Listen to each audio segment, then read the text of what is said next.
En las sesiones anteriores vimos la importancia de realizar la medida del potencial al circuito abierto, conocido por sus siglas OCP, Open Circuit Potential, antes de realizar el resto de experimentos para hacer la evaluación electroquímica de los materiales en medios corrosivos. Después de esto vimos el estudio de la corrosión de metales desnudos o metales con recubrimientos metálicos que no generen capas pasivas a través de las curvas de polarización. En esta sesión vamos a hacer el análisis de metales que generan capas pasivas. Bien, entonces, igualmente que en los metales desnudos, nosotros vamos a tener reacciones anódicas y reacciones catódicas sobre la superficie de nuestro material. Pero en este caso nosotros vamos a tener una capa pasiva. ¿Qué es una capa pasiva? Una capa pasiva es una capa de óxido que sea compacta, adherente y estable químicamente en el medio. Entonces, de esta manera nos aísla el metal base del medio electroquímico que pueda ser corrosivo. El principal ejemplo de las capas pasivas la tenemos en los aceros inoxidables. Estos tienen una alta concentración de cromo y el cromo genera en la superficie una capa de Cr2 o 3. Esta capa de óxido cumple con las características que acabo de mencionarles. Es adherente sobre la superficie del acero, es estable químicamente en la mayoría de los medios y tiene poca porosidad. Bien, entonces nosotros vamos a tener sobre la superficie una capa de óxido. ¿Qué pasaría si nosotros hacemos la evaluación electroquímica tal como la hicimos con los aceros al carbono, donde medíamos OCP y después polarizamos desde menos 300 milivoltios versus OCP y después nos íbamos hasta más 300 milivoltios versus OCP? Bien, entonces en este caso nosotros polarizamos catódicamente. Cuando polarizamos catódicamente, obligamos a que en la superficie de nuestro material tengamos reacciones de reducción y nuestra capa de óxido de cromo, como está oxidada, entonces se puede reducir y nosotros pudiéramos degradar nuestra capa de óxido de cromo. Por eso no se recomienda este procedimiento para las capas pasivas.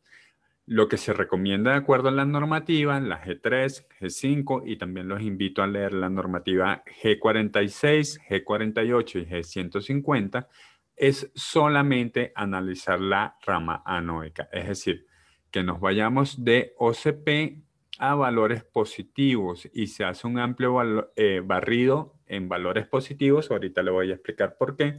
Normalmente llegamos aproximadamente a más 1200 milivoltios versus OCP. Yo normalmente comienzo por menos 30 milivoltios. Es decir, hago un pequeñísimo barrido negativo con corrientes bajitas que no puedan dañar la capa pasiva, pero que nos permiten ver el potencial de corrosión, el cual es muy importante, ¿sí? Ahora, nuestra capa pasiva se pudiera degradar por dos maneras, principalmente. Por un lado tenemos transpasividad,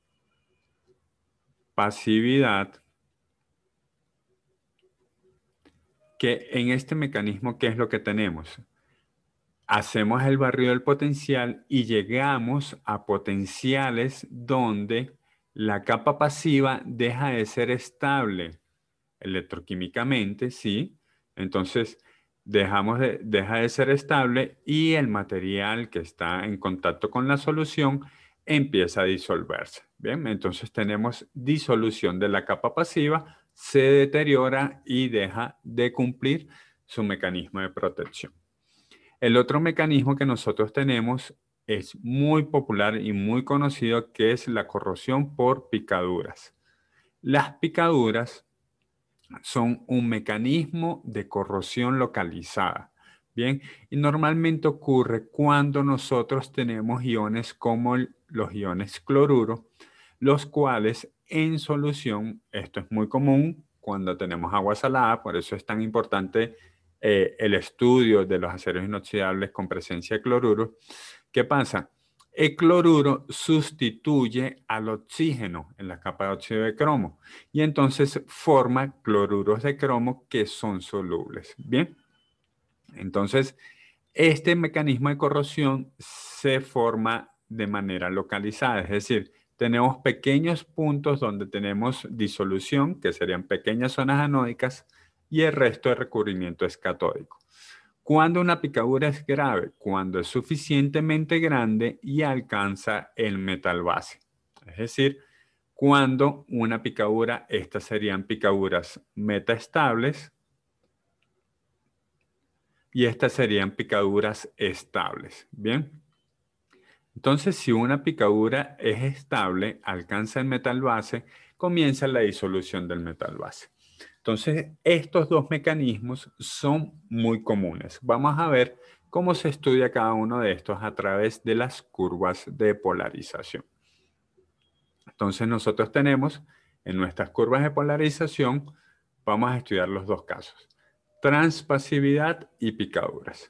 Como les dije, normalmente yo comienzo las curvas de polarización 30 milivoltios por debajo de 12P, entonces vemos un poquitico de rama catódica y en principio la rama anódica va a ser muy similar a la rama anódica que observábamos cuando teníamos nuestra curva de polarización de metales desnudos.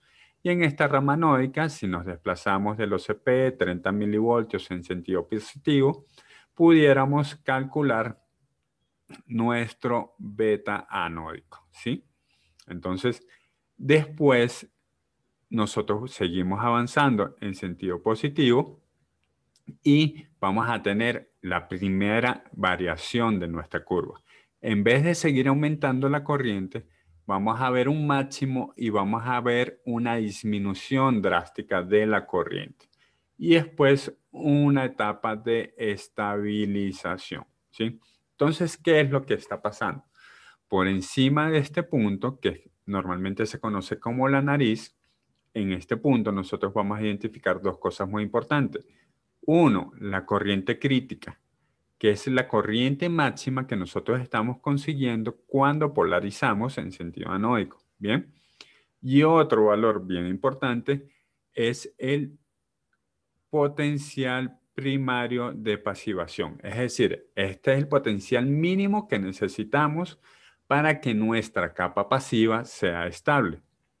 Bien, entonces nosotros alcanzamos este potencial primario de pasivación y durante toda esta zona nuestra capa pasiva va a ser estable. Si seguimos aumentando el potencial, va a llegar un potencial donde la capa pasiva se desestabiliza, deja de ser protectora. Bien, entonces aquí podemos tener un rango muy bien definido entre cada zona. Primero, en la parte inferior tenemos una zona de control cinético. En la parte intermedia vamos a tener una zona de pasivación y en la parte superior vamos a tener una zona de transpasivación, ¿sí? Entonces, esta es nuestra zona pasiva donde nuestra capa de óxido está funcionando correctamente, ¿sí? Entre potencial primero de pasivación y este potencial de transpasivación. Entonces, en esta curva tenemos datos bien interesantes. Aquí pudiéramos tener nuestro ECOR, ¿sí? En potencial tenemos ECOR, potencial primario de pasivación y potencial de transpasivación. En corriente tenemos nuestra lectura de nuestra corriente crítica y también tenemos nuestra lectura de nuestra pendiente anódica. Todo esto lo podemos estudiar en un sistema donde el mecanismo de degradación de nuestra capa pasiva sea la transpasividad. Ahora, en paralelo, nosotros sí tenemos un medio donde podamos tener un ataque por cloruros o por otros iones que puedan sustituir el oxígeno en la capa pasiva, nuestra curva va a comenzar de manera similar. Hacemos un pedacito catódico, estudiamos nuestra rama anódica, después vemos en nuestra nariz el potencial primario de pasivación y comienza la zona pasiva. Y en nuestra zona pasiva nosotros vamos a ir avanzando y vamos a ver como si fuera pequeño ruido, ¿no? Como si tuviéramos el ruido en nuestra señal. Pero esto realmente no es ruido, esto es que se forman picaduras inestables. Estas picaduras comienzan, entonces tenemos disolución, por eso aumenta la corriente, pero después se vuelve a pasivar el recubrimiento. Entonces nosotros vemos, aumenta la corriente, tenemos pequeñas picaduras, aumenta la corriente, hasta que llega un momento donde la corriente aumenta de manera indefinida. Esta zona que pasa nos dice que ya tenemos picaduras estables y se está corroyendo el metal base. En este caso, completamos nuestro experimento de una manera bien interesante. En vez de seguir aumentando en el potencial en sentido positivo, hacemos un lazo, es decir, empezamos a bajar el potencial, ¿sí? Empezamos a regresarnos y esperamos que se presente este lazo. Entonces aquí nosotros podemos dividir nuestro sistema en diferentes zonas. En la zona de abajo, nosotros vamos a tener nuestra zona de control cinético, bien. En la zona intermedia es donde nosotros tenemos nuestra zona de pasivación estable, después tenemos una zona de picaduras inestables y después tenemos una zona con picaduras estables. Todo esto nos puede dar muchísima información, ¿sí? Sobre el material. Entonces, aquí, en este caso, la única zona donde nosotros vamos a poder utilizar nuestro material es esta zona pequeñita. En cambio aquí nosotros vamos a poder utilizar el material en toda esta zona mucho más amplia. Esto, como vemos, entonces el principal enemigo de los aceros inoxidables y de los materiales que generan capas pasivas es la corrosión por picaduras.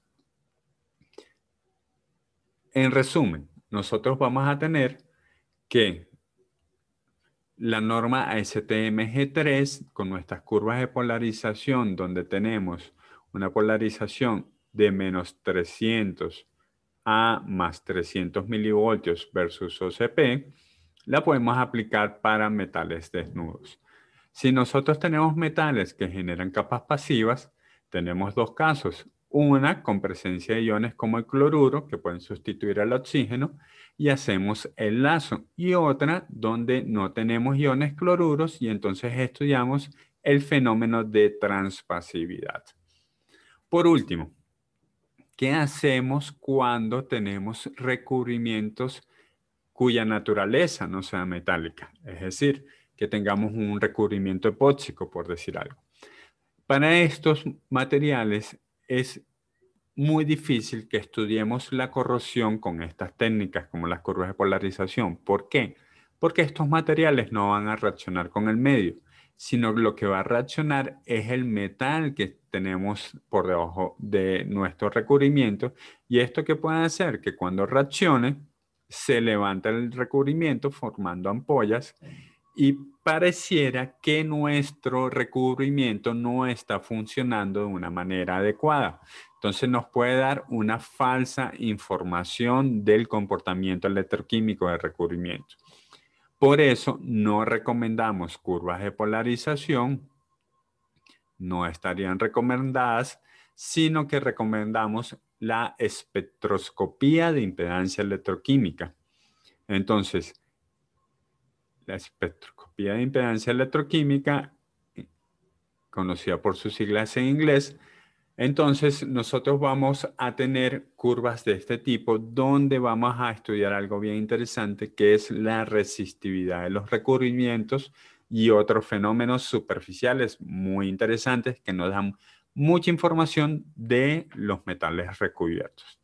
La espectroscopía de impedancia electroquímica la vamos a ver en próximas entregas. Los invito a ver el próximo video donde vamos a estar analizando con hojas de cálculo datos reales de curvas de polarización.